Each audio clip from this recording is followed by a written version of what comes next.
Designs तो आपने ढेर सारे देखे होंगे, लेकिन इस तरह का डिज़ाइन आपने आज तक कभी नहीं बनाया होगा। और इस डिज़ाइन को मैं रेडी कर रही हूँ पर्ल्स और डोरी के साथ। तो चलिए इसे बनाना शुरू करते हैं। तो इस डिज़ाइन को बनाने के लिए मैंने कपड़े की एक डोरी बनाई और उसमें से 2.5 इंच के छोटे छोटे पीसेस काट के अलग कर लिए। अब इस डोरी के पीस को हम उंगली के ऊपर इस तरीके से गोल घुमाएंगे और इसके दोनों किनारों को सिल देंगे। ये देखिए, बिल्कुल मजबूती से हमें इसके किनारों को सुई धागे से सिल देना है।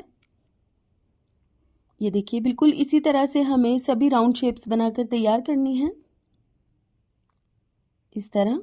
और अब मैंने कपड़े की आधा इंच चौड़ी एक पट्टी तैयार करके रखी है और इसके बीच में मैंने कच्ची सिलाई लगा ली थी और ये कच्ची सिलाई हम डिज़ाइन पूरा होने के बाद निकाल देंगे। तो 1.5 इंच लंबी हमें ये पट्टियाँ काटनी हैं और इस तरीके से इन राउंड शेप्स को इस पट्टी के साथ जोड़ना है। तो जहाँ पर हमने इस राउंड शेप के ऊपर जोड़ लगाया है उसे हमें पट्टी के साथ छुपा देना है। ये देखिए इस तरह। और अब सुई धागे की मदद से बिल्कुल मजबूती से हम इसके पिछली तरफ सिलाई लगा देंगे। ये देखिए, बहुत ही सफाई से हमें इसको स्टिच करना है और बहुत मजबूती से भी हमें इसको स्टिच करना है ताकि बाद में ये डिज़ाइन निकले ना। ये देखिए, इस तरह से हमें इसको मजबूती से अटैच कर देना है और आप देख सकते हैं कि इस राउंड शेप का जो जोड़ था वो छुप गया है पट्टी के नीचे। बिल्कुल इसी तरह से पट्टी की मदद से हमें सभी राउंड शेप्स को आपस में जोड़ते जाना है और एक लंबी सी पट्टी रेडी करनी है, इस तरह।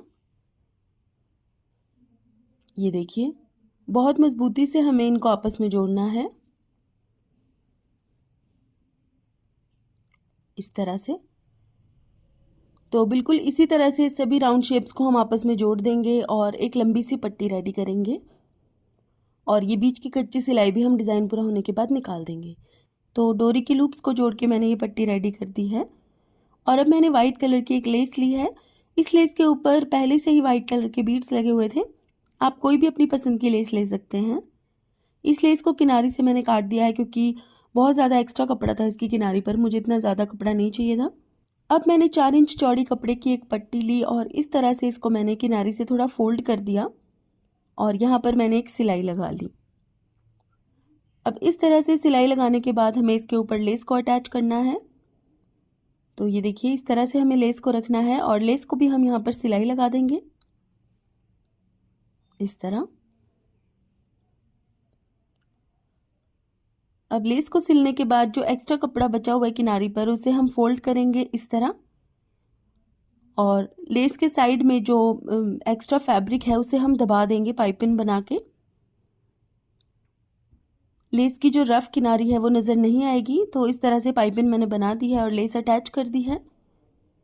अब ये जो हमने डोरी लूप्स की मदद से पट्टी बनाकर तैयार की थी उसे इस तरीके से हमें इस लेस वाली पट्टी के साथ जोड़ना है।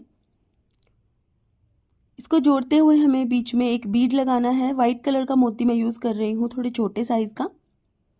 आप चाहे तो इससे भी बारीक वाले मोती का यूज़ कर सकते हैं, लेकिन इससे मोटा मोती मत लगाइएगा। तो ये देखिए, बिल्कुल इस तरह से हमें सभी लूप्स के ऊपर एक एक मोती लगाते जाना है और इसे अटैच करते जाना है। ये देखिए, बहुत ही सफाई से अटैच होगी और मोती लगाते हुए आप धागे की 2 से 3 लेयर्स डाल लीजिएगा ताकि बिल्कुल मजबूती से मोती अटैच हो। पतले धागे से मोती मत लगाइएगा। तो ये देखिए, एक और मोती मैं आपको यहाँ पर लगा के दिखाती हूँ। बिल्कुल इसी तरह से हमें पूरी पट्टी को अटैच करना है। तो ये देखिए, एक तरफ मोती लगाकर मैंने इस पट्टी को अटैच कर दिया है और अब ट्राउज़र के पौंचे के आगे हमें लेस को इस तरीके से रखना है। किनारी से थोड़ा दूरी पर मैंने रखा है, तकरीबन 1 इंच दूरी पर रखा है और इस तरीके से कपड़े को फोल्ड करके पाइपिंग बनानी है और सिलाई लगानी है। ये देखिए, इस तरह। तो इस तरह से लेस लगाने के बाद डोरी लूप्स वाली पट्टी को इसके आगे अटैच करेंगे। तो जैसे बीड्स लगा के हमने इस तरफ इसे अटैच किया है, बिल्कुल इसी तरह से बीड्स लगा के मैंने इस तरफ भी इसको अटैच कर लिया है और इसके साथ ही ट्राउज़र का ही सुंदर सा डिज़ाइन बनकर रेडी हो गया है। तो इस डिज़ाइन को आप अपनी बेल्ट स्लीव्स के ऊपर भी बना सकते हैं। तो गाइस, आज के लिए बस इतना ही। अगर आपको मेरा ये वीडियो पसंद आया है तो इसे लाइक कीजिएगा और मेरे पेज को फॉलो कीजिएगा। Thank you for watching, bye.